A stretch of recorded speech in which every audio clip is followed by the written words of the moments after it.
That's the only book that we get a reference of a prophet being on a Snyder. Yeah. Well, actually, there is there is a like there's a few other books which reference it, but Ascension of Isaiah is the origin of, in my belief, of that teaching or that fact. There's Jackson. Yep. Oh, did you enjoy the music? Oh, I didn't hear the music. I didn't hear the music. There was no music. Jackson was muted. That's why. Yeah, you were muted the whole time, Jack. Dang, you missed some good music. I'm Was sorry. it rap music or what was it? Well, no, it was like I had the Two Fat Polka on there, and Marion Librarian, and Barney Google. I thought those would be right down your alley. Yep. Sounds lovely. So I got a question. Did Yeshua keep the Passover? You know, when talking about the disciples going and preparing and say, where do you want us to prepare the Passover? And then it says, Passover and unleavened bread are the same thing. So I kind of wonder why they blend that in. And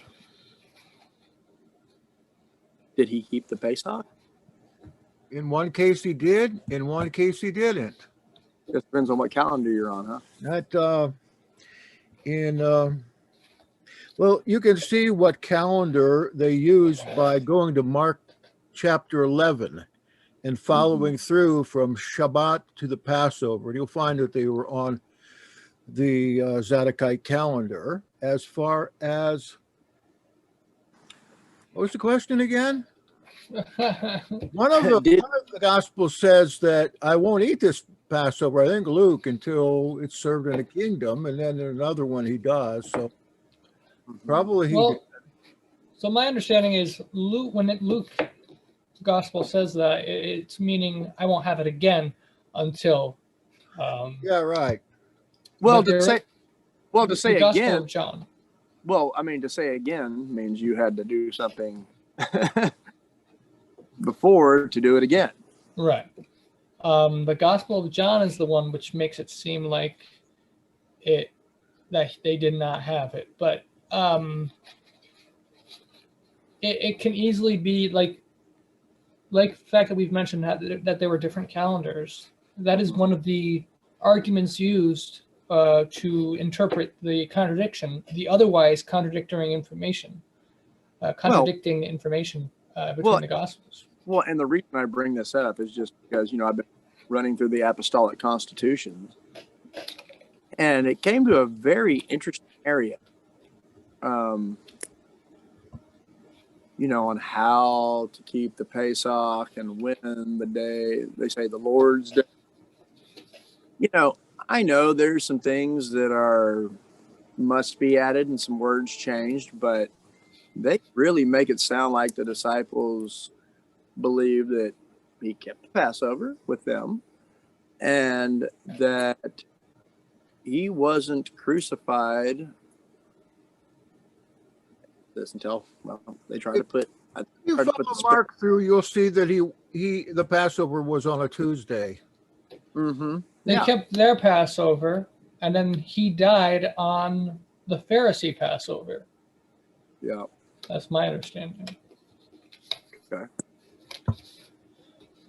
But that's one way to interpret the difference between the three synoptic Gospels, Matthew, Mark, Luke, and Gospel of John, because, like I said, they differ on that subject of the Passover. The reconciliation is that they were different calendars, and that John was using as a reference point the Pharisee calendar to make a point, and Matthew, Mark, and Luke were using the true calendar to emphasize that the Messiah observed those holy days accurately. Of course, other people, like the scholars, would be more open to just simply dismissing it as a contradiction between the gospel accounts. But I lean towards the different calendar interpretation. Mm-hmm. And for the apostolic constitutions, there's actually there's differences in the manuscripts of what day it actually was on. But it all agrees. The apostolic constitution says that he did in fact have Passover with his disciples. It's just not that was clear the whole what point. day it was. Right, and that was the whole point of my whole question, because some people say, "Oh no, it was just the Last Supper, and that was before the Passover." And well, I think if you take the totality of the evidence, it's like the one gospel says, "Go and prepare a place, pick out a lamb or something." I think it says.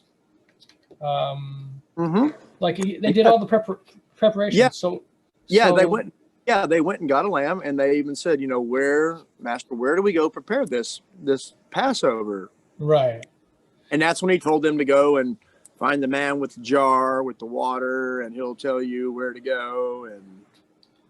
And if you keep in mind, like the Gospel of John, for instance, skips over most of the stuff in the Synoptic Gospels. Why? Because the Gospel of John was focusing on a very specific message, the message of, in my understanding, he was trying to focus on the Messiah's divinity, his Son of God status, whereas the other ones wanted to focus more on the broader scope of his ministry as the human Messiah, the Son of Man. I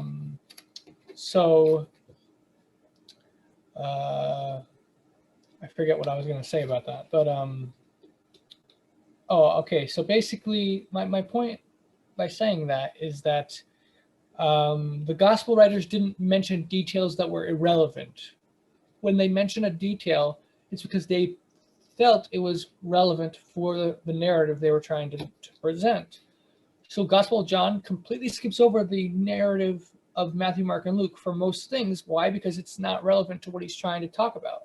But Matthew, Mark, and Luke, on the other hand, they are including all the stuff that they feel is relevant to the point they're trying to make. And they're not including all that stuff in the Gospel of John because it's more mystical stuff that is kind of more of a different subject type of thing.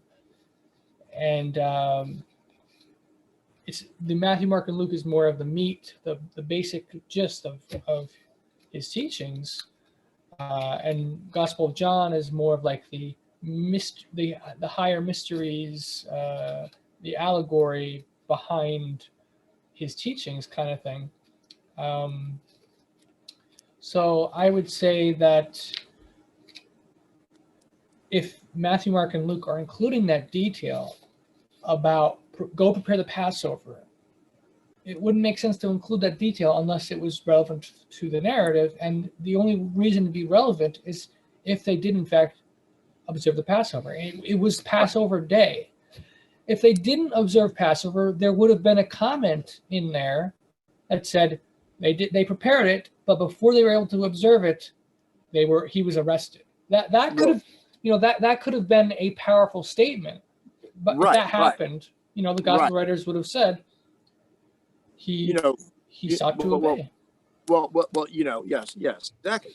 And something that I did run across is, I believe, I can't exactly remember which account, where it poses as the Last Supper. I think is it John that kind of goes away. Well, but here's the marker that brings it all back together. At the end of that, when they're sitting at the table, having, whether it be the Pesach or the Last Supper, still it talks about one sitting at the table will betray me. So that is a connector into all of them. So I don't care what they call it. The other three, we see a Passover. The other one, kind of goes the other direction. You're saying based on that common statement that it's talking about the same event. Yeah, it's a follow-up on the same exact event. Right. It's not two separate meals like some might say. Yeah, exactly. It sounds like it's two separate deals like some might say, but then I was like, oh, no. But look down here. It says it still has the one who sits at this table will betray me. It just words it a little bit differently. Right. Yeah. What made you be thinking about, you're just reading through apostolic constitutions, you said? Yeah, and this is something that I had posed, I want to say a year ago, to a couple people over. We were having the Passover out at a friend's land, and we were staying out at the house. And we had already done the Passover and everything. It was late night. We were still up, and I had already run across this in my reading, and I said, I want to pose a question to you guys. Is, just do the scripture. I said, is unleavened bread Passover? Is Passover unleavened bread? But then we got into, I was like, and was the meal that they were keeping, was that the Passover meal, or was that the Last Supper? And I let them all say their points in the room. And then I said, all right, well, let's dive into this. And that's when I brought up all the accounts. There was a lot of jaws that started dropping. And I was like, so we have a Passover, and we have one that says it's the Last Supper. But if you'll notice, the Messiah says there's a traitor at the same table at the end. And that's where it kind of really, I kind of, I planted that seed, never really ever went back to it. But it was brought back to my personal attention as I was going through the Apostolic Constitutions, when it was going through that chapter specifically. Okay. I was like, so I figured it would be a good question just to start out the talk. Yeah, and Passover is, before you know it, it's going to be Passover again. Yep. All right, Jackson, come back to us. Where are you? I had an important phone call I had to take there, so I had to go away for a minute. More important than this? Yes, it's an emergency. More than. Anyway, welcome to Questions and Answers with Andrew Carlson and Yochanan, Ben Israel, and me. Right. Do you need a question, or do we have a question up now in chat? No question up right now, except I did ask who the woman was, but that was answered already. Okay. Here's a question. It shouldn't be too hard for you. It's part of your specialty. And it comes from Will Jones. Was the Book of Jubilees told to Moses by angels when he was out on Mount Sinai? Yes, at least if you believe what the Book of Jubilees says. Was it angels that told him? It was angels who communicate the Book of Jubilees to Moses. Okay. According to the document. So, scholars don't believe Jubilees is authentic. They believe it's a pseudepigrapha. I believe it's authentic and that it does go back to Moses. But of course, like with all scripture, it's been corrupted over time by the scribes. It's been changed, modified, modernized to that era of the scribe copying the document. So there may be certain insertions from a later age, perhaps, in some places. But overall, I think there's a nucleus behind the Book of Jubilees that's authentic to Moses and the angels themselves giving it to Moses. You think it's an alternative Tanakh? No, it's just intended to be so keep in mind that there was no Genesis when Moses died. I don't believe Genesis existed, Book of Genesis. I don't either. Some people believe Moses was the author of Book of Genesis. I used to believe that's the traditional view of the authorship of the 5 books of Torah were all authored by Moses. But I've changed my view on that. I've talked about this before, but basically... You do change. Yeah, that's good. I think Genesis was written later probably by Solomon or his scribes, the scribes of Solomon. And so in the time of Moses, there was no book of Genesis. Now, according to Jubilees, it says that Abraham was given the books of his forefathers, the scriptures, and the angel came to him and revealed to him the Hebrew language. And for 6 months, he explained to Abraham what the scriptures meant. So we have Jubilees throughout Jubilees, the angels tell Moses that the patriarchs wrote different books, and they summarize the content of some of those different books of the Apocrypha of the patriarchs. Correspondences include and references to the book of Enoch. There's the Genesis Apocryphon, which has the book of Abraham, book of Noah. There's a book of Jacob, which doesn't exist, but once existed, that Jubilees tells us existed. The Testaments of the Patriarchs is referenced in Jubilees. So all these different documents were told in Jubilees existed and that the angel was telling Moses how to properly interpret those scriptures. That's an exact parallel with what we see with Abraham, where Abraham is revealed the explanation of the scriptures by angels. Again, that's what Jubilees claims for Abraham and for Moses. So it's a parallel between the two. The reason I say that is because Jubilees basically is the original Genesis, essentially. What I mean by that is Moses was the author or recipient of the book of Jubilees. And so Jubilees is the book of Genesis, like the Mosaic one. And the book of Genesis we're familiar with, that's a later version that Solomon or someone else created to try to give a historical account. You know the documents of the historical books, like 1st and 2nd Samuel, 1st and 2nd Kings, and 1st and 2nd Chronicles.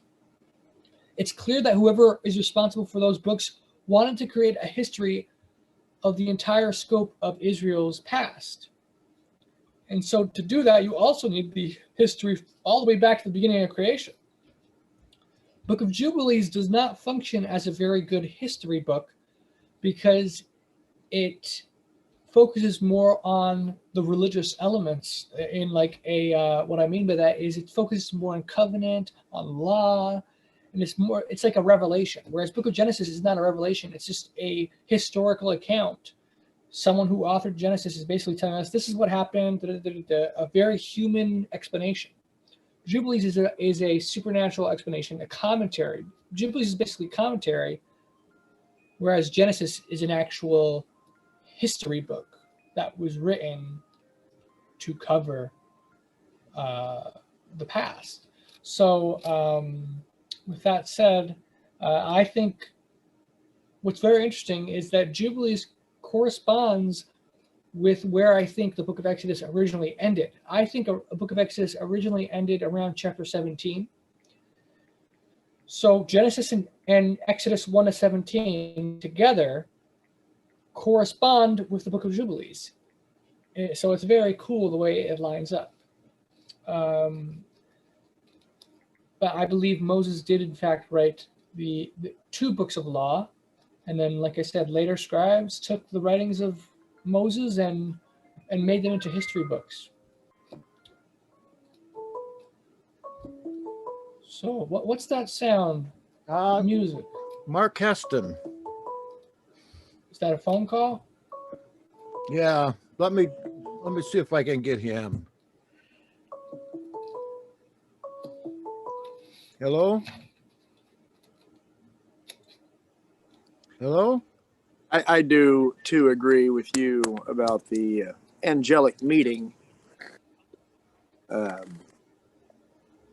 Just to things also that I've read, and then that, and things that I've experienced. But that's very right on, explanation. I enjoyed your Jubilee series on your. Jackson and I were doing that Jubilee series, and then we kind of ended it. I think it was more to do with me. I just kind of fizzled out a little bit. But but it was fun. We I think we got to about halfway through Book of Jubilees, like around chapter 30 or something. 23 different presentations. And yeah, we didn't even go through half. Like we were like barely halfway through.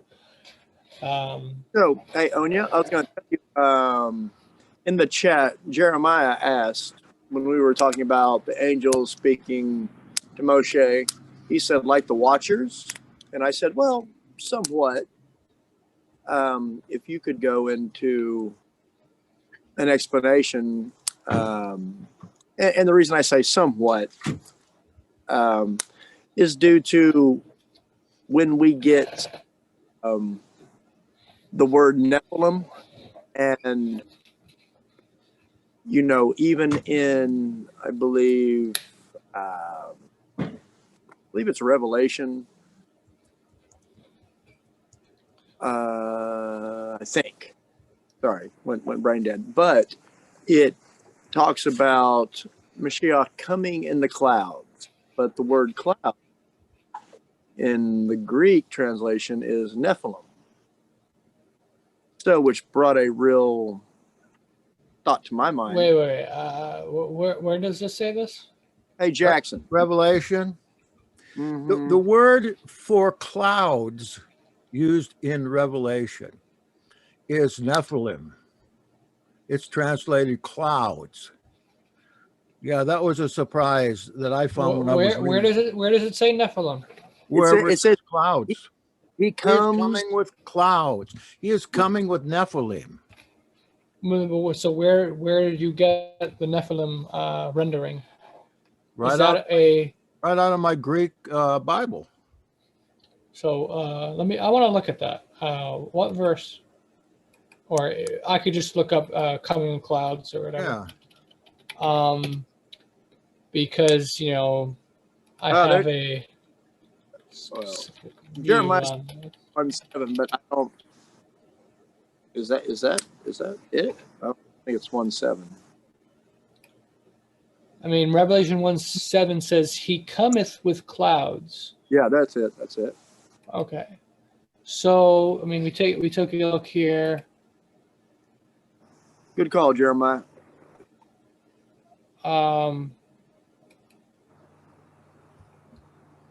You will be paid. Got a Zelle account, bro?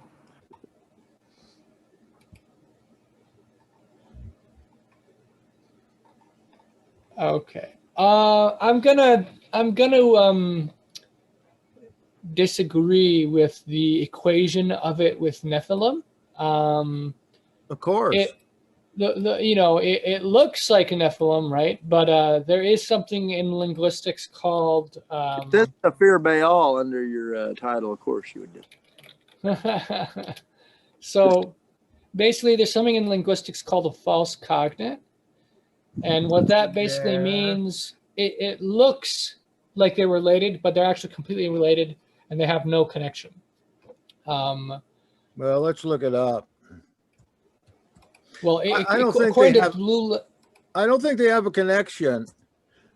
I think that it just so happens that way. Right. So Blue Letter Bible says it comes from nephos. So nephos means cloud, and that's a neuter noun, and then Nephele is a feminine noun, and it also means cloud. And so let me just look this up. It's just a coincidence, but it's a funny coincidence that it should. You take that word in Hebrew, and he's coming with fallen ones. But they are coming down, right?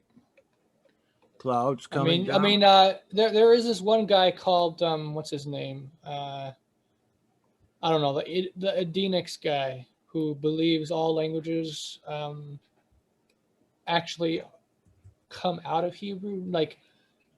So it's one thing to believe that Hebrew is the original language, but it's another thing to believe that all languages are derived from Hebrew.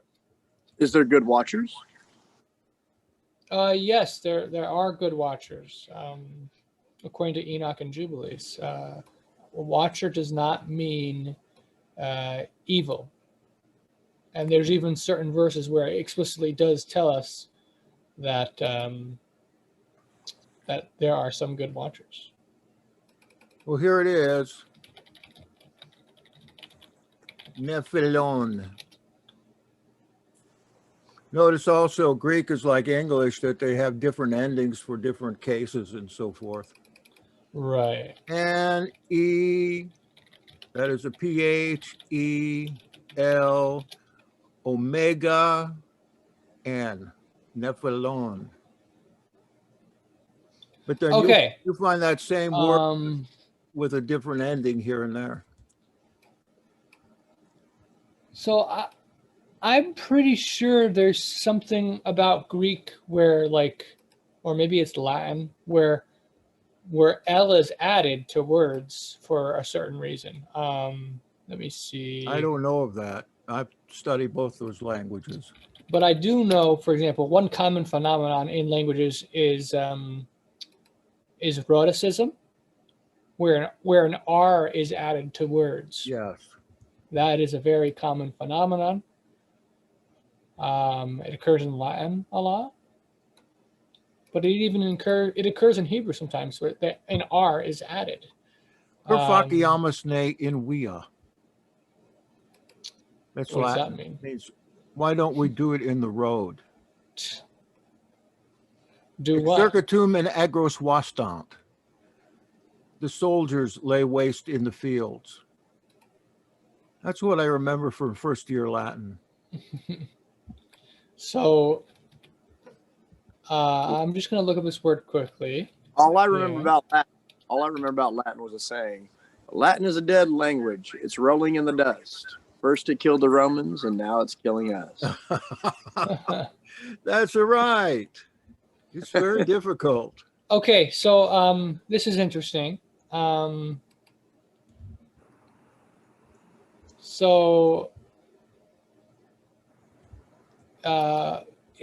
a cognate with Latin. In Latin, the word for cloud is nebula, and it's kind of cool because it's the same word but spelled differently. So in Greek, it's nephila, whereas in Latin, it's nebula. Because, like, between different languages, B, V, P, and F are interchangeable between different languages. That's why you have, for example, in Latin and Greek, you have pater, but in English you have father, and you have frater, and you have brother, because the sounds are similar. They change between the different languages. But I'm trying to see why the L is added in the Greek, but I can't. I'd have to do more research separately. I don't remember anything like that. I thought maybe that's for Latin. It might be something in Latin. I don't know, but I'll have to double check that on my own time, of course. So we'll move on from that. But yeah, I would say I know for a fact it doesn't mean Nephilim. It's referring to clouds, and you want to know why I know that? That's because of Baal.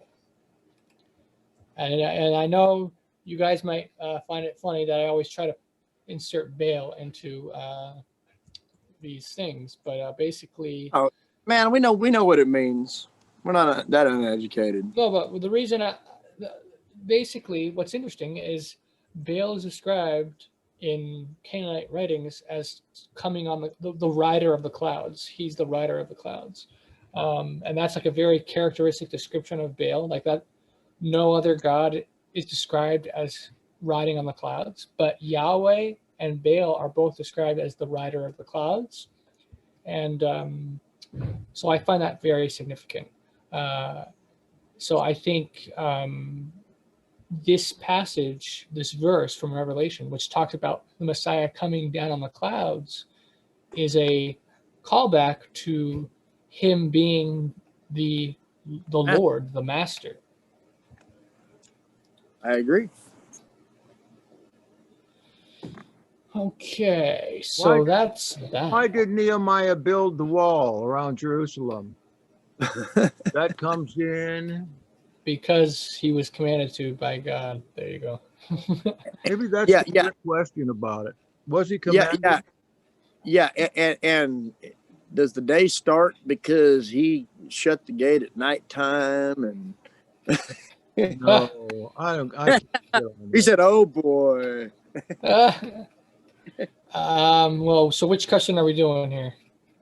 I'm just Why does Angel Phanuel appear in Ethiopian traditions and the Book of Enoch and not elsewhere? That's a good question. That ooh. comes from Daniel Steinberger.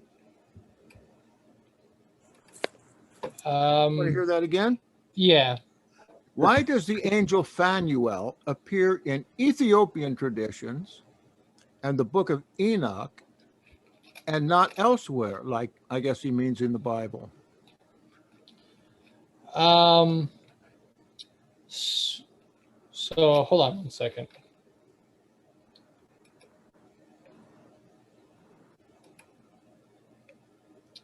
I wonder if Basically, the different books give unique information, and a lot of books were lost of the Apocrypha. In fact, we still have a lot of books which are lost. So the fact that so many of the books were destroyed and lost to history is an indication that a lot of the information we only have like one witness which talks about it because the other witnesses were destroyed. I find it highly unlikely that someone was sitting down and says, when I'm writing the Book of Enoch, let's come up with a good name here. Let's pick Phanuel. That's a good name. I don't think I think that's what scholars think that some of these books were made. There was people in a room trying to think, trying to come up with their next bestseller, trying to come up with their fiction novel to try to make money and win people's support, and to try to change their minds to certain doctrines. All right, let's try to do this, our propaganda. Let's make these fiction books to trick people. That's what basically a lot of the experts think, I think. I have that impression anyway. But I see it as these are authentic traditions which go right back to the time periods, but that there's corruptions along the way by scribes over time. So maybe they just didn't put that in. Maybe because they just didn't put those books in. They did not admit those books. That's why they're not in there. So Phanuel is I think there's no reason to doubt that Phanuel is an authentic angel. There is one discrepancy, though, and that is that it appears that Phanuel is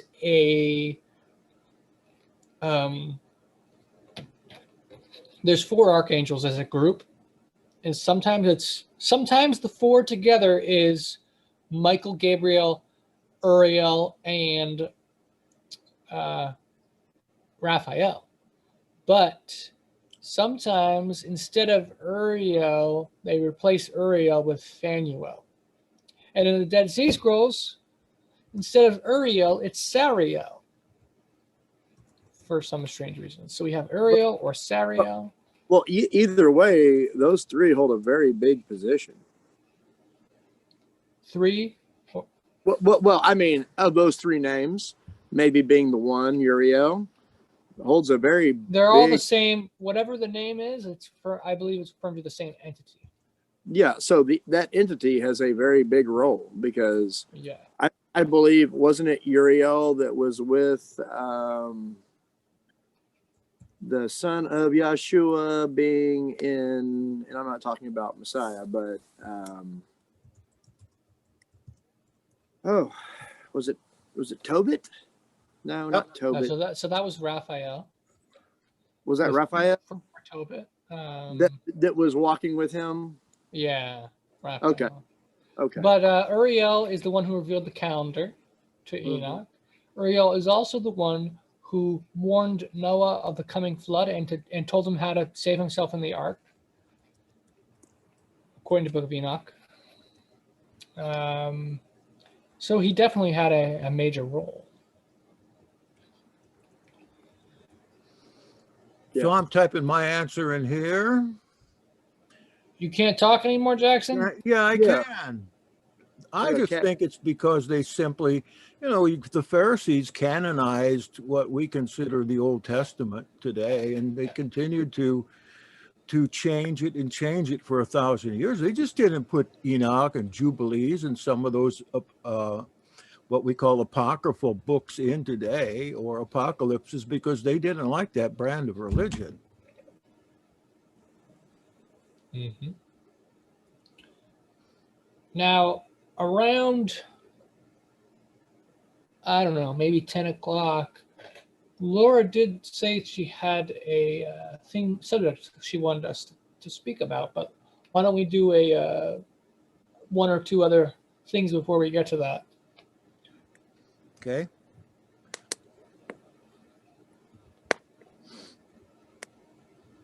Another question. Go ahead, sorry.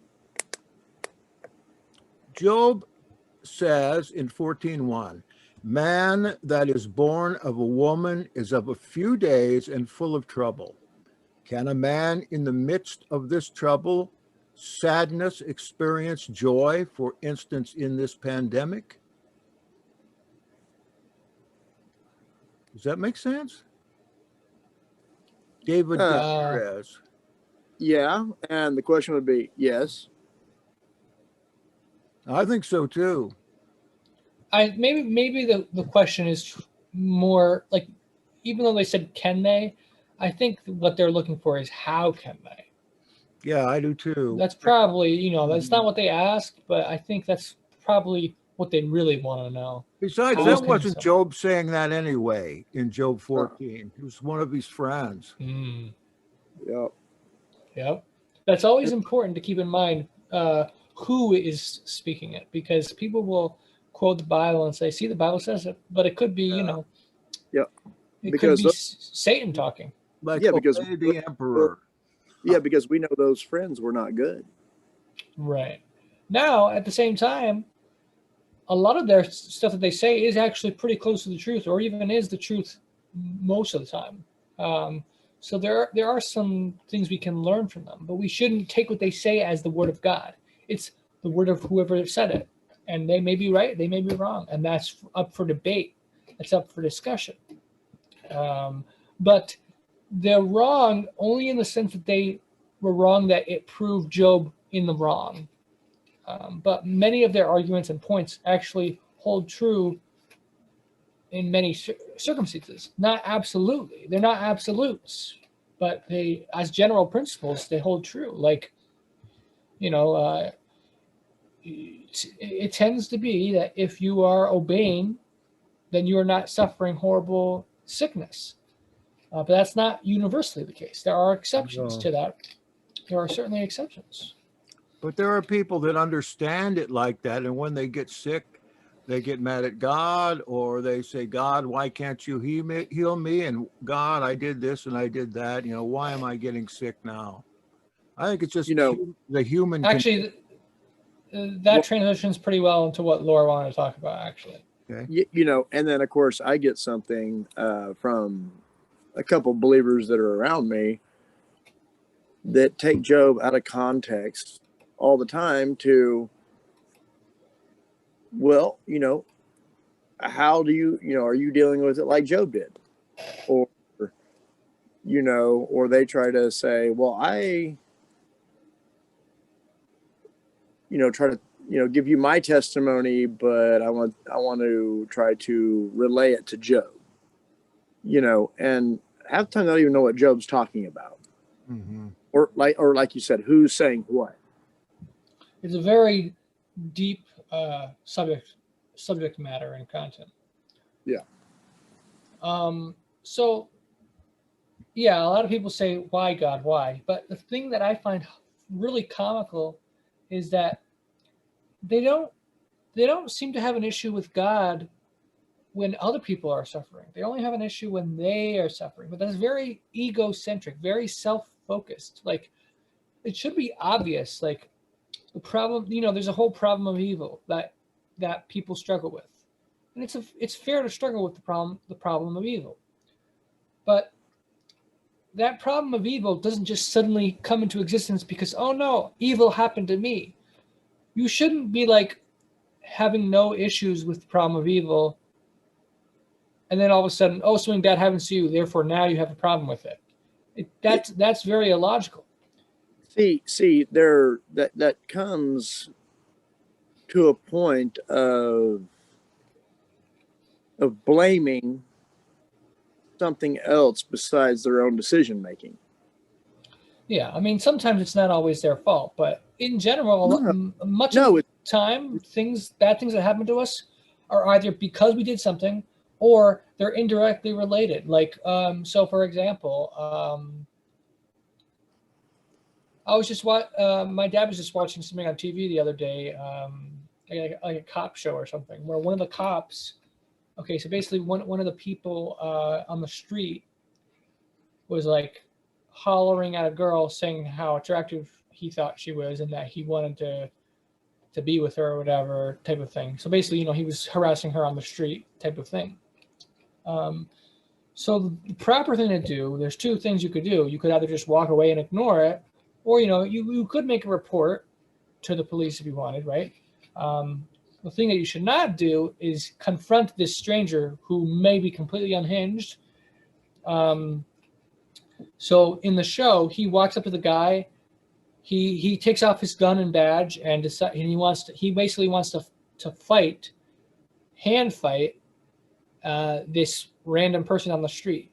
And I say, like, you may have a good intention in that situation of trying to protect your friend or girlfriend or whatever, or your wife. Let's say you're in a similar situation and you're being, they're saying inappropriate or offensive things about your wife or a friend, your girlfriend or whatever, who's walking by with you. You might feel like you want to defend them, but that desire, it's not necessary to defend her honor in that situation. You can just ignore it and avoid the interaction entirely. If you choose to escalate it, you may not necessarily be wrong for doing it, but it's a risk. You're opening yourself up to potential harm. So why risk a crazy person possibly killing you over something very minor, which was they said something inappropriate about the woman that was walking with you? Like the Messiah, when he said turn the other cheek, I think he was telling us that not because it's wrong to defend yourself or to take vengeance necessarily. I believe some vengeance is valid if it's done properly in biblical scope. So what if you carry a 45? I would argue I would argue that you shouldn't be carrying weapons on you unless you are entering in a place that's known as a high crime area, or that is a place that your safety is at risk. So welcome to the United States. Yeah. My current position is that I think people can have guns in their home, but that they, in most places in the public, they should not be allowed. But of course, that is considered a liberal position. Most religious people are on the opposite side, where they believe in the conservative position of the right to bear arms as much as you want type of thing. But there is an interesting. So there's a book called The Sentences of Sextus. Have you guys heard of that book? Yeah. No, but what about carrying your sword? Say it again. I mean, all the examples we get about, being able to protect yourself, carrying your sword, I'm pretty sure some of the Essenes, they carried swords. It says that when they were walking about in dangerous roads, that they carried daggers. Right. But a dagger is not the same as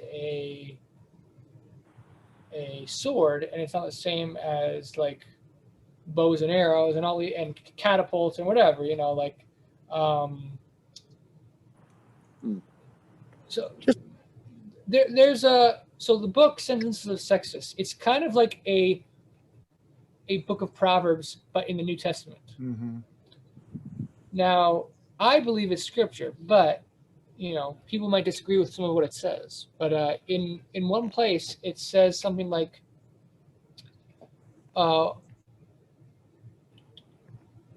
something along the lines of weapons of killing. Yeah. Weapons of killing are impossible to not exist, but they're not for you to have, or something like that. Now, I don't believe in total pacifism, so if that's what Sextus is saying, then I have to disagree with what it's saying. But the way I take it is I approach it in a pacifism when possible, armed when necessary, and I don't think that always, but it's like goes the saying, in most situations in the public, you are not in a serious threat. I could say this: if let's say you're a woman and you have to walk in the middle of the night by yourself, then maybe you should have a gun, right? That's a case where I would see the merit, because you're in a dangerous situation.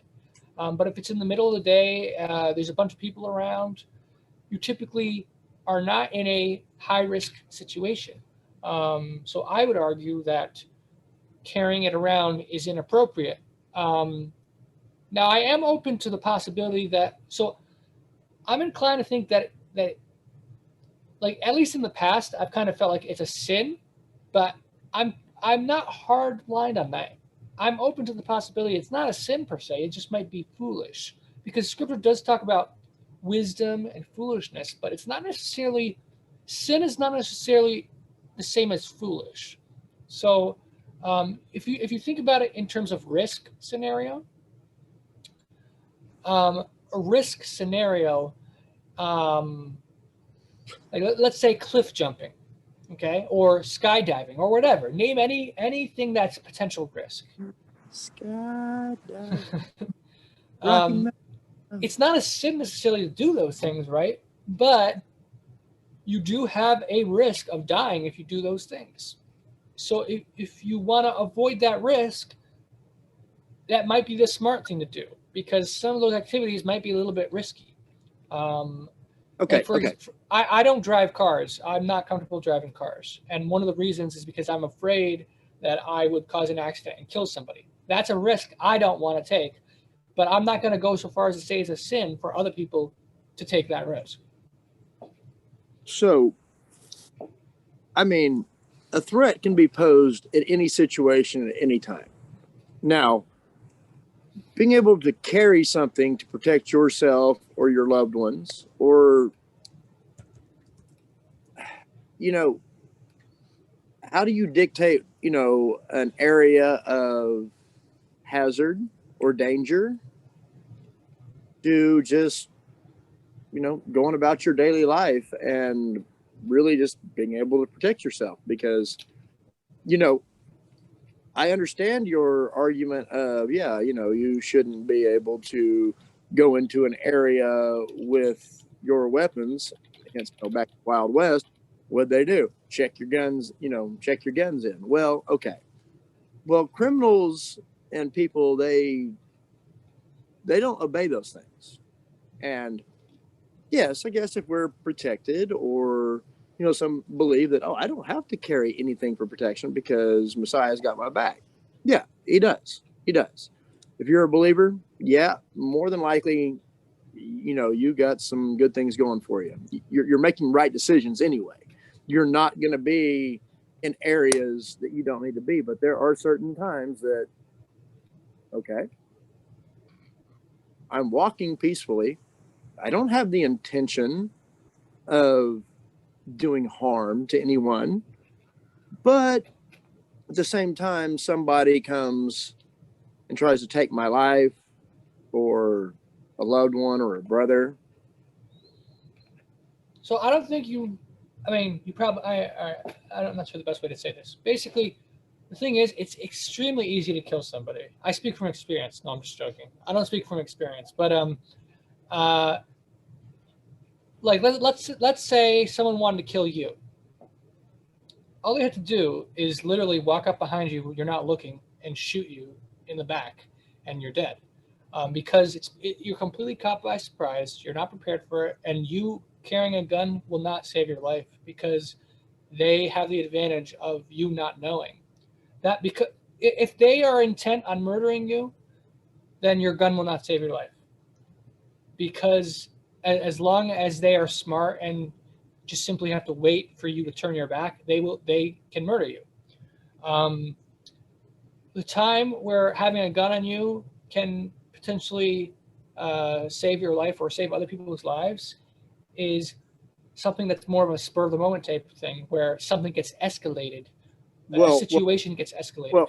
Well, actually, and I don't mean to carry this on anymore because we should probably go to something more biblical, but then we would have to get into percentages on the chances of someone singling me out, hunting me down, and having a reason to do it, or just out of a malicious, I'm going to pick this dude, run down the street and kill him, as opposed to somebody coming and just committing a regular crime like they do, me possibly witnessing it.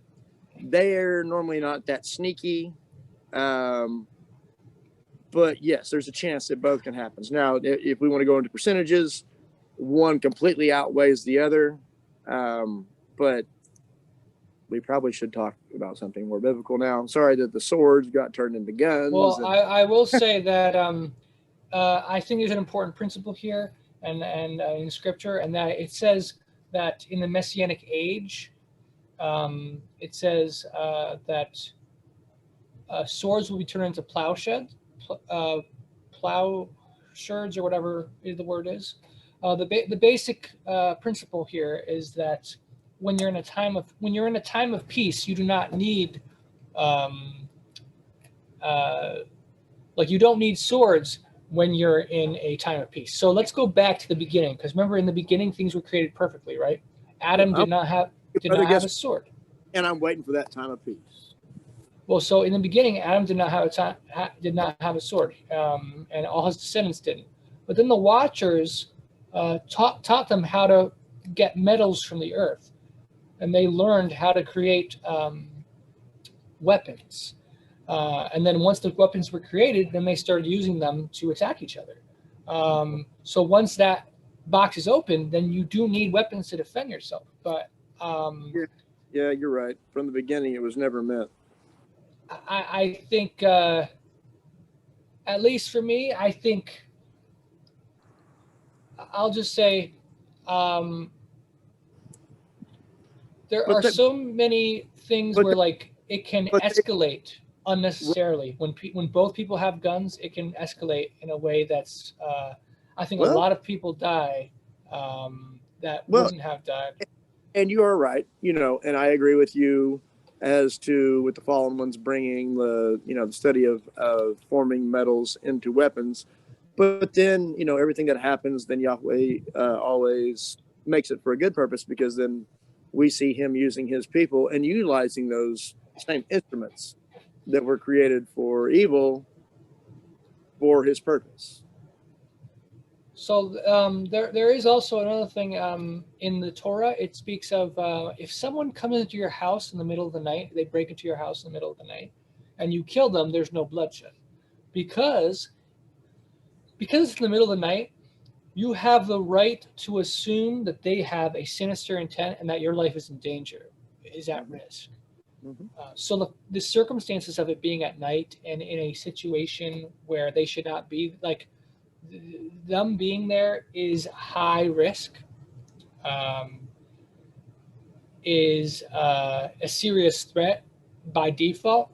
So, but whereas it says if it's in the broad daylight and you kill the person who broke into your house, it is bloodshed if you end up killing them. And what it means by that, I think, is not if someone breaks into your house and then tries to kill you and you kill them in self-defense, you're not killing them because they broke into your house. You're killing them because they're trying to kill you in the middle of the day. That's fine. According to Torah, you're justified by doing that. But if they break into your house and they're just standing there in the middle of the day and say, hey, you're not supposed to be here, and then you shoot them and you kill them, that's murder according to Torah. But if it's in the middle of the night and they're just standing there and you say, hey, get out of here, and they won't leave, and you shoot them and kill them, that's not murder according to Torah, because you couldn't see what they're doing, you weren't sure, you feared for your life. In that situation, you were justified to be afraid because it was in the middle of the night. That's fine. I understand that. They come in the daytime and put the 45 on them. What do you want? I just came here to steal, man. All right, fine. I ain't going to shoot you. Yeah, if you run, dead. So the reason I say that is I don't think there's necessarily a thing where you can say this is the right answer for all situations. But I think you have to judge for yourself. And then, we're all accountable to the Creator. So like I said, I don't know if necessarily it's a sin per se, but I would say it's highly unwise to carry around guns unless you truly feel that your life is in danger in the situation you're going to be in. That's my personal take on it. But I wouldn't go so far as to say that people who disagree with me are immoral for disagreeing with me on that subject. I'm not sure. Well, it's like in the chat, they're bringing up that why did Peter have swords? Why did they? Right. Well, in that situation, it said if you don't have a sword, buy one. The implication being you didn't need a sword before. If you don't have one now, because in the past you didn't need it before. That's why you don't have one. But now you do need one. Now you do need one. And they're like, well, we got two, boss. So they already have it. So basically, the reason he told them to get swords is because they were being persecuted and they were being sought out. Potentially, all of them were going to be killed because they were trying to kill the Messiah, execute him. Right. And so and they were going to do the same to all his followers potentially. Right. So that's why he says, take that sword. Oh, well, right. But at the same time, they knew their time was coming eventually. And most of them went peacefully at that time. But at that time, why were they allowed to arm themselves and defend themselves? Because it wasn't their time to go. They still had work to do. They still had to set up churches and preach the gospel and things like that. Hey, it ain't your time to go. Grab your sword, bro. Right. So, I mean, there's clear evidence in Scripture of war when necessary. Israel is full of war commanded by God, and there's the war scroll, and of course, So, I certainly agree with all that stuff. Heck, I mean, even when Nehemiah and them were building the wall, boy had a trowel in one hand and a sword in the other. Yep. And the Nehemiah thing is interesting because it actually corresponds with some of what they do for war, agrees with the Temple Scroll, what the Temple Scroll commands to do for war. So that's kind of interesting. So anyways, what we were talking about is kind of transitions to the thing that Laura wanted to talk about is why do people suffer, if they believe in God or whatever. So what do you guys think on that? Because we're living in a dual world. And we know who the prince of this world is. This is not a time for lack of danger or not a millennial time, but this is a time of great evil. And if we are in a fallen world, then this is something that maybe we shouldn't expect, but we shouldn't blame Elohim if we fall into some kind of evil from somebody else. That's what I think. I also think the question is why, if God exists, why do bad things happen to good people? That comes up all the time. That's the only way I know how to explain it. The other thing is what Laura has said is why do some people get miracles and be healed and others are not? Well, the main thing that I wanted to know was, does God promise to protect us and our loved ones? Yes. He promises to protect you from dying. That is eternal death. That's what the promise is. Jackson, are you going right now as you're talking? I got to go to the potty. Well, does he promise to protect us from harm? I mean, we've all got to die sometime, right? Right.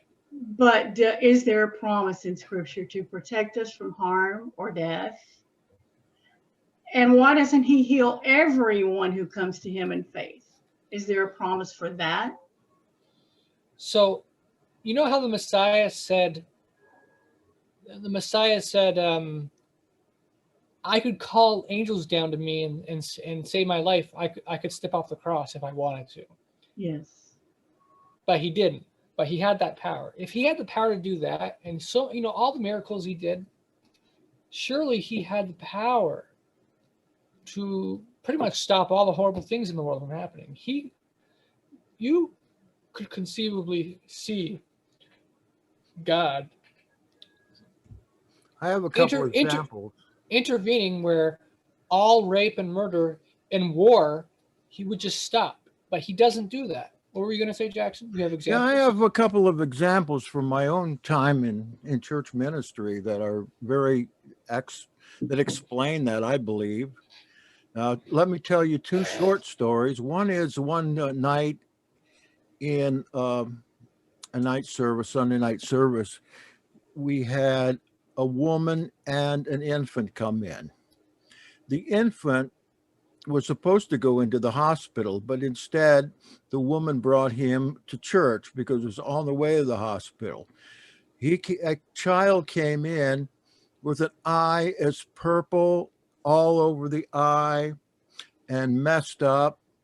And I prayed for that child, and before our eyes, all that went away.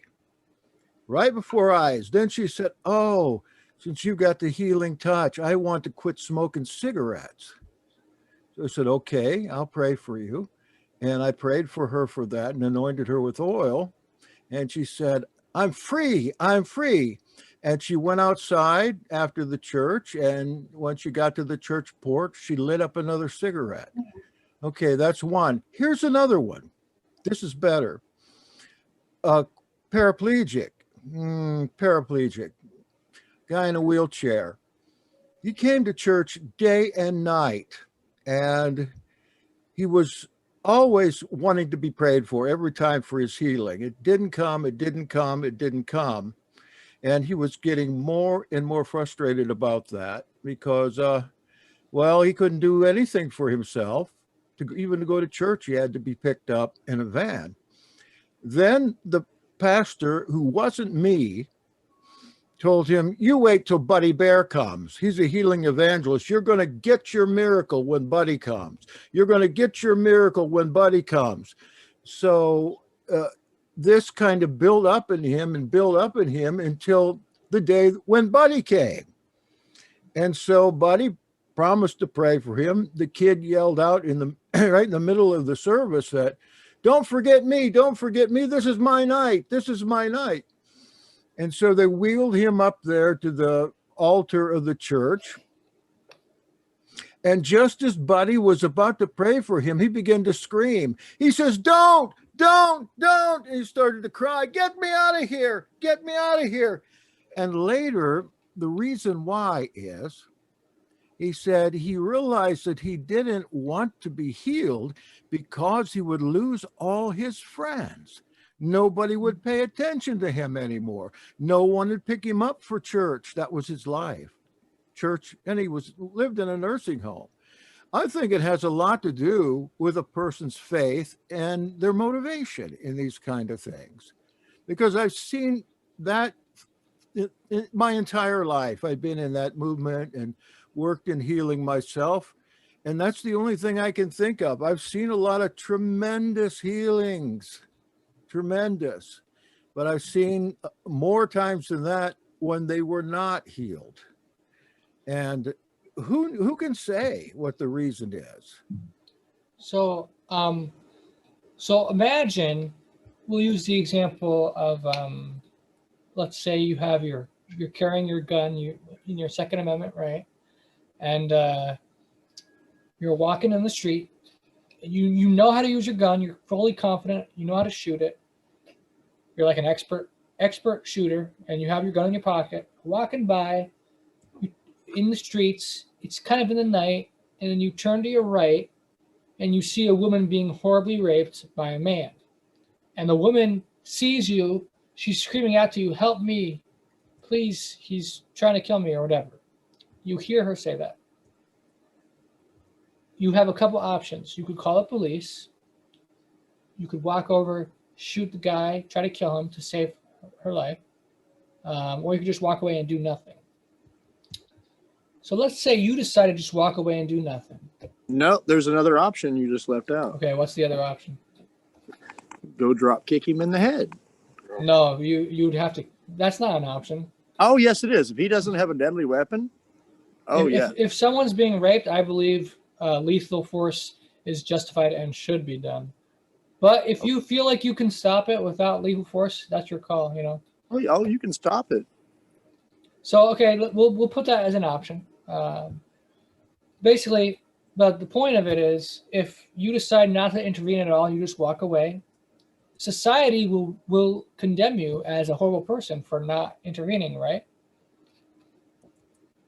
If you have the ability to intervene and you're fully capable of eliminating that threat and saving that woman's life, but you choose not to do anything because you don't want to bother with it? According to what was I reading just the other day, knowing the right thing to do and not doing it is sin. Now, where did I read that? Oh, that's in like James or something. Is it? Yeah, that's right. That's where I was looking. Mm-hmm. But yeah, so if you compare this to God, you know, God has the ability, every time a horrible thing happens, he could literally stop it, and he chooses not to. He just walks by, does nothing. Now, I don't believe he's in the wrong, but I think there's a reason for that. And here's the reason. I believe because he's the creator and he wants us to be able to have free will choices, right? So I think his default position is deism. So you know deism is the creator God, the original creator, created the world and then left it, abandoned it, and basically left the world to take care of itself. But he set things up in its place. He set a system up to try to help it take care of itself. But he wanted to be hands-off approach. So I believe that's basically what happened. So I think the Father created the universe through the Son, and the Father said, all right, I'm going to step back here. I'm going to appoint angels to different things. Yeah. I'm going to create an energy system which heals people naturally through the power of prayer. And I'm just going to stay over here and just let them live life. However, if they get really off track, then I'm going to intervene just enough to make sure they don't completely kill each other and, you know, nuclear war and whatnot, right?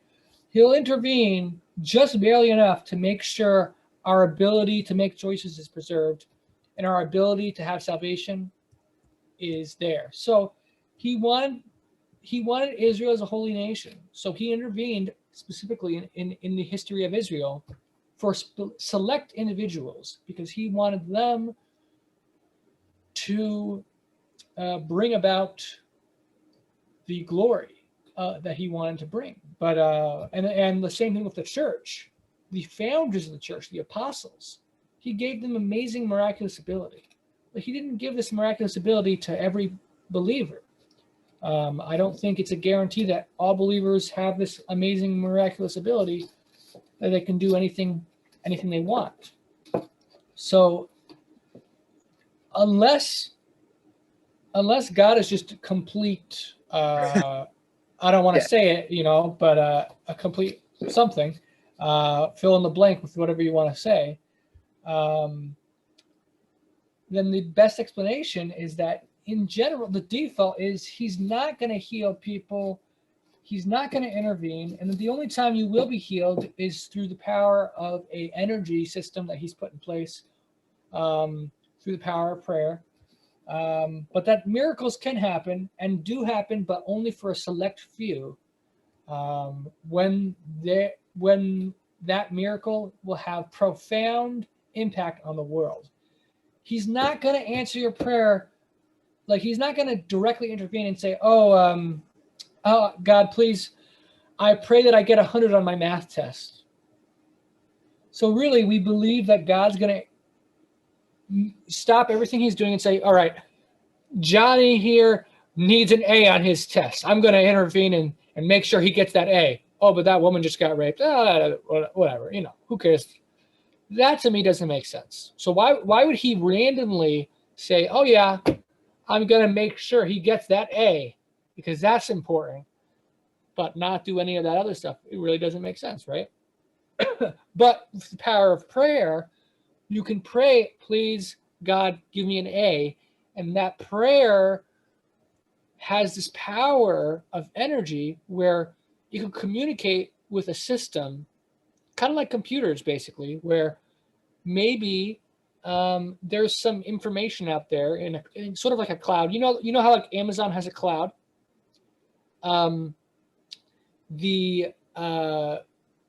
You can receive that information through a sort of like downloading it. So when you're praying that you pass the test, that information can be passed down to you. And in the same way with all different types of things, if you make a prayer, it can lead other people to think thoughts. Like, let's say you're praying for someone to be safe. Well, maybe your prayer that person is safe today leads to a thought being sent through energy, through spiritual energy, to the person you want to be safe, and that person is thinking more safe thoughts because you made that prayer and you sent a signal of protection. So I think that's kind of how prayer works most of the time, and then miracles happen in select specific cases for truly special situations. Well, it's one thing to theorize on it. It's another thing to actually get in there and try it. Try it what? sometime. Try to heal people? You might be surprised because you never know. You never know. Yes, try it. Sometime on a family member. I'm sure that. Oh, right. Yeah. It doesn't hurt to pray and hope. Yeah, for sure. Sometimes click. I wish I had the explanation. Yeah, so let's see, what time is it? So we have like about 12, 13 minutes. So do we have Laura, did you kind of you might not agree with my answer, but did I kind of answer your question, or was there some of it that was left unanswered? You did, but I liked the verse that Jeremiah gave in the chat. I think it was from Psalms, but I'm not sure which Psalms, where God gives a promise to heal and to protect that's us. way up there. Oh, I'll just say one thing about that. Scripture talks about obedience to the law will bring blessings in your life of health, prosperity, and life and protection, right? But curse will bring disobedience will bring a curse of pain, suffering, disease, harm. It even one of the curses is that other men will sleep with your wives. That curse is a corporate curse for the entirety of Israel as a nation. It's not saying you one person have multiple wives. It's saying as a nation, the wives of Israel men will be taken by other men in adultery, and that is a punishment. If you're being sinful, it will lead to bad things happening. It's kind of like the concept of karma. Not entirely, because karma includes the reincarnation stuff, but there is something to say about karma, and some of its principles may be valid when you apply it in the context of the Bible. What goes around comes around. Yeah, exactly. If But people do their best to serve God, and yet they are not protected, what does that mean? Maybe they're under a curse, their family? So there's guardian angels appointed over each person, I believe, and some scriptures say that. So the guardian angels appointed over you, the more righteous you are, the more protection they give you. But they don't give you absolute protection. They just help you. They help you. Like, let's say you're walking in the street, and if you didn't have that guardian angel protecting you, you might have taken the wrong step and got hit by a car. But the guardian angel gave you a little bit of a nudge, and you took a step just enough so that you missed the car swiping past you. But that's not a guarantee that you won't get killed by the car. But it's like a benefit. It's a help. So what I believe is that the promise is, these promises are they're general statements. They're not absolute facts. They're like, and also keep in mind that the Psalms was written by a man named David and is not the word of God, in my understanding. It is his beliefs, his expression of faith. But I do think if you do righteousness, then you will be blessed. But I think the blessing goes to the extent of what you bring upon yourself. So if you obey and are righteous, you will not cause yourself any harm.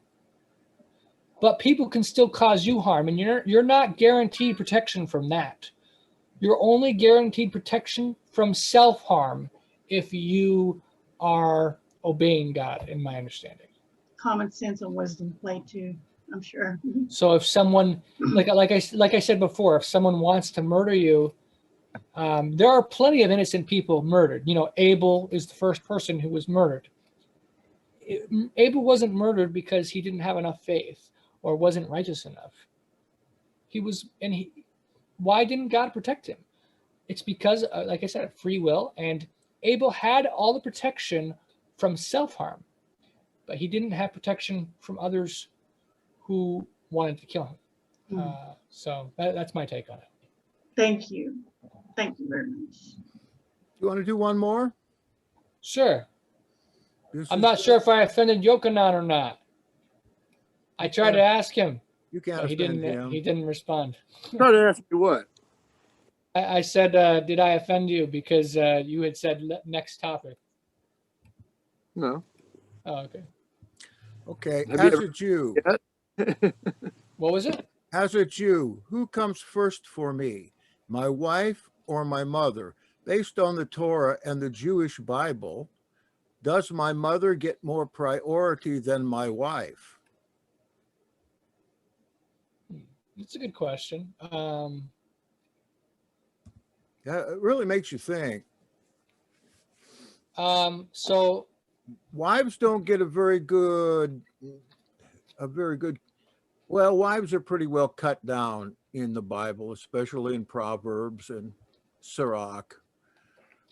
well, it does say if you curse your parents, you're to be put to death, but it doesn't say that if you curse your wife Right. or your husband. I think there are reasons that you can kill your wife. Say it again. I think there are reasons that you can actually kill your wife. Or Well, you can kill anyone in self-defense, right? yeah.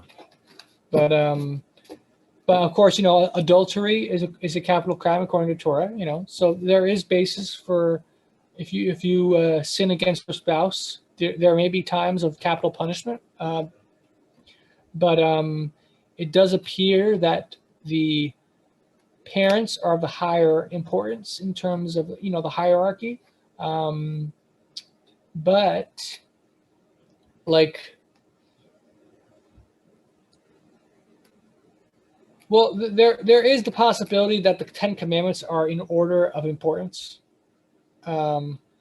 So, you know, the first is, you know, worship Yahweh and don't worship other gods. You have to adjudicate your wife and your mother to some extent. You know, if you had a really wretched mother and your wife was kind and loving, I mean, to honor your mother, I don't think that means to necessarily coddle her. And I think it really means to financially support her and your father in their old age. Well, it means more than that, I think. I think it's Okay.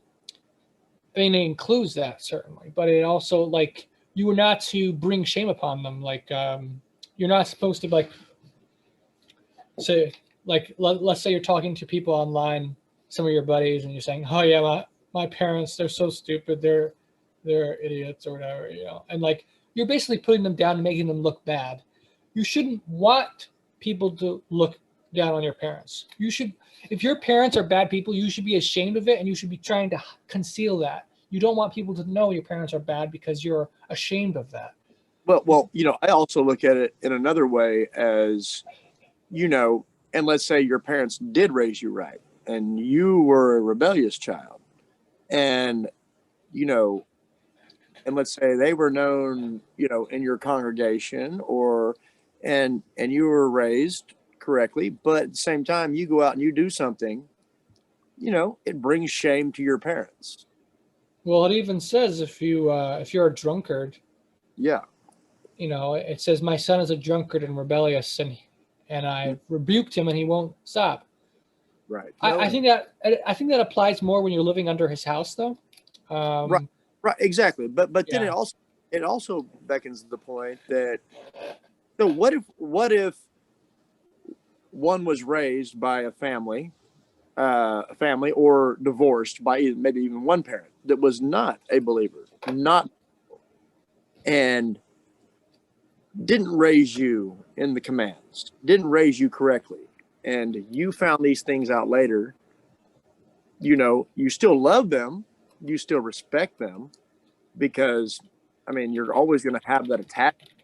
As much as you say, oh, I'm angry at them or whatever, I mean, from my circumstance, yes, I can always love my family. But when does it come to a point of what is honoring, you know, when, you know, even coming from my own circumstance, me arguing with my dad, you know, what's right and wrong. And I'm going by biblical things and he's going by worldly topics or worldly views and trying to tell me what he thinks is right. You know, because I am now in an argument with my dad and I'm not in agreement? Am I not honoring my father? Or is honoring my father, loving him, taking care of him in his old age, still respecting him, and, you know, not doing something to tarnish, I guess you could say, your family's name, your parents' name? Well, I mean, I think it's acceptable to debate and discuss with them. I don't see anything wrong with that. Well, it's just because I've had that personally thrown up in my face, you know. Well, there's one thing that people say you can't tell older people that they're wrong because that's disrespecting your elders. You know, that's a similar thing. Right. And that's what I run into. You know, I'm now becoming, no, Dad, that's not right. You know, and then he's like, you know, or we're arguing about something, and he's like, you know, what happened to honor thy mother and father? I'm like, whoa, whoa, whoa, whoa, whoa, whoa, whoa. I love you, Dad, but so, like, for example, if you were arguing with your dad and you say, "Oh, Dad, you're so stupid," you know, I think that's dishonoring your father or your mother. If you're arguing. I definitely said that. But if you're saying no, I don't. You're not right about that. I don't think that's dishonoring them because that's your opinion, that's your belief. But I mean, what is being stupid? I can be stupid to something. I can be ignorant to something. That's true, but I think if your comment is designed to be condescending, yeah, type of thing. I'm trying to look this one passage from the homilies of Clement, where basically Peter describes the Creator as if he was his parent, and the basic premise is that Peter insists that he would never abandon the Creator, even if he was more evil than could possibly be described. But I want to find the quote.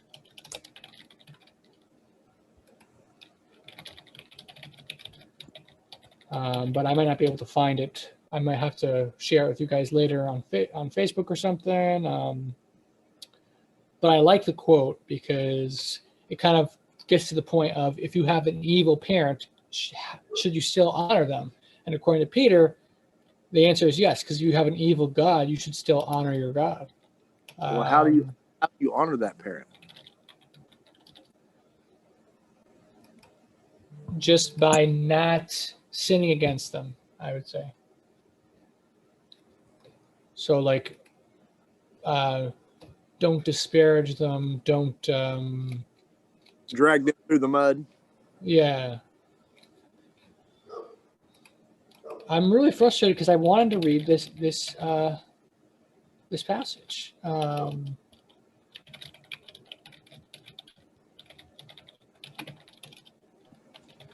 me just do one search. If I can't find it, then yeah, I'll find it later and share it on Facebook or something. Okay.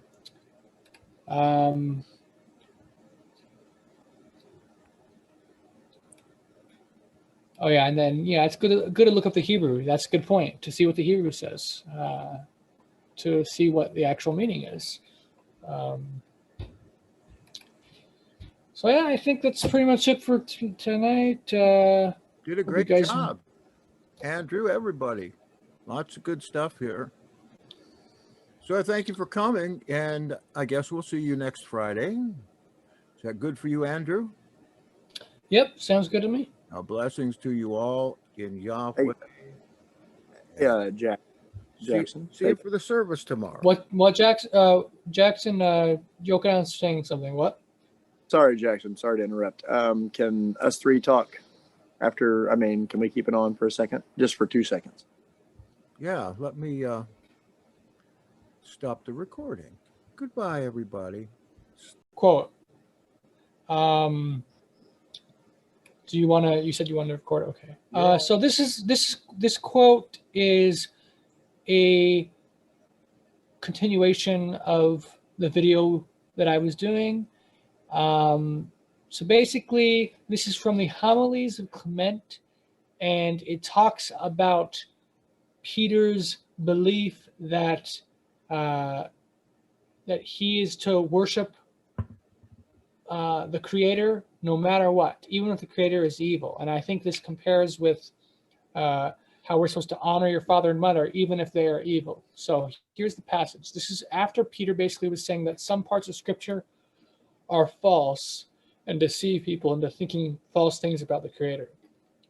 So it says in the homilies, this is homily number 18.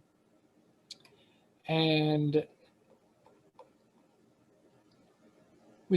when Peter said this, Simon, so this is Simon Magus, Simon pretended to be utterly astonished at what was said in regard to the Scriptures. And as if in great agitation, he said, "Far be it from me and those who love me to listen to your discourses. And indeed, as long as I did not know that you held these opinions in regard to the Scriptures, I endured you and discussed with you. But now I retire. Indeed, I ought at the first to have withdrawn, because I heard you say, I, for my part, believe no one who says anything against him who created the world, neither angels, nor prophets, nor scriptures, nor priests, nor teachers, nor anyone else, even though one should work signs and miracles, even though he should lighten brilliantly in the air, or should make a revelation through visions or through dreams. Who then can succeed in changing your mind, whether well or ill, so as that you should hold opinions different from what you have determined on, seeing that you abide so persistently and immovably in your own decision?" When Simon said this and was going to depart, Peter said, "Listen to this one other remark, and then go where you like."